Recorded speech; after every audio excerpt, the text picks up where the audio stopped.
Hey guys, so I recently updated my Moto Z Play to Android Nougat 7.0 and I just wanted to do a quick review of it here after using the new software. We could start off by booting it on. It has a really nice funky boot on now. And props to Motorola for being very fast to get Nougat on, like a mid-range kind of device here.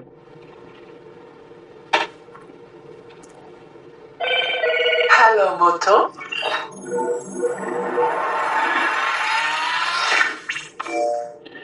So you can see they've made an effort there, which is refreshing.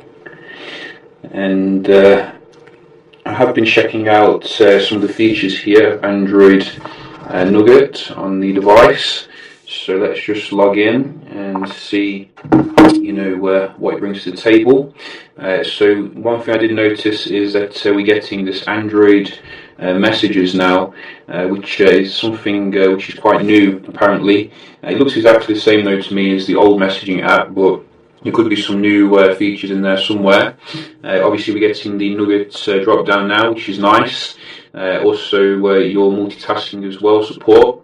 Although there is one quite annoying thing with the multitasking in that, like for example, if you're watching a YouTube video and you're doing web browsing, you can't really resize the window to be like, for example, like this. It's always got to be in the middle, which I would like to see a way to resize it more accurately. So it's nice to have the multitasking though, it's a good addition to the device. There's also some weird bugs I have noticed though in regards to YouTube. Sometimes it plays when you've come out of the app, even lock the screen. So I think these little issues will be rolled out, eventually, but it's worth being aware of them. You can see the actual, settings here. It looks quite different. Everything is very Nougat-y now. I think we're running Android 7.0. It's not the latest version of Nougat. It would be nice if they did, put out the latest version. But I guess when they are building this, they just do whatever version's out at the moment. So if you just have a look here, we can see we get the game.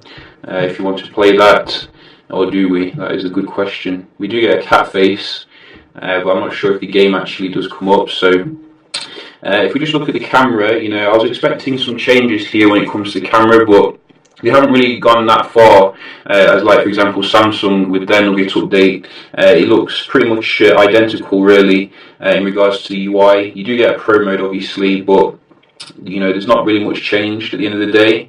So it would have been nice if they had implemented some changes here to make the most of the camera. But it's still very snappy, and it takes a shot fast. That's the main thing. I wouldn't say it's got the best quality camera, but at the end of the day it does the job. You still have all your Moto stuff on there as well, the Moto actions and gestures, so it's good that they've not gotten rid of that. So you can see your Moto display. You can also do the voice thing, we've had that since the original Moto X. So that's all on there. If we just look into the settings, you can see on the display it's pretty similar, not anything too different here. Would probably be nice if we had a 720p mode or something. Same for the battery here. You can see we have some stuff. And it does tell you things quite accurately now in terms of what's using your battery. But it doesn't really matter because you're never going to drain the battery on this phone anyway in a day. It's absolutely ridiculous. You can see this is on 5 hours screen on time now, and I don't think we're on 56%. So it's pretty epic really. So yeah, I think that about covers it here. It's nice that they did get Nougat on, despite some bugs and stuff that I have noticed, but hopefully they'll sort those out quite quick. And yeah, I'll see you in the next one. Cheers.